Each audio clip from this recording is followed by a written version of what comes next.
بسم اللہ الرحمن الرحیم۔ رنج و غم کو دور کرنے کے لیے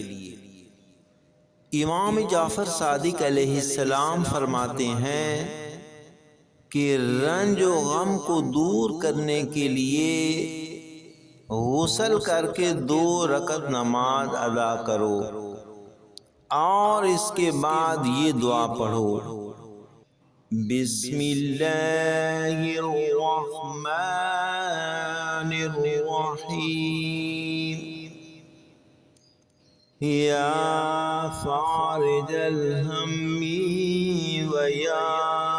کاشف الغم، یا رحمن الدنیا والآخرہ ورحیمہما فرج ہمی واکشف غمی، یا اللہ الواحد الاحد الصمد الذی لم یلد ولم یولد ولم یکن له کفوا احد، اعصمنی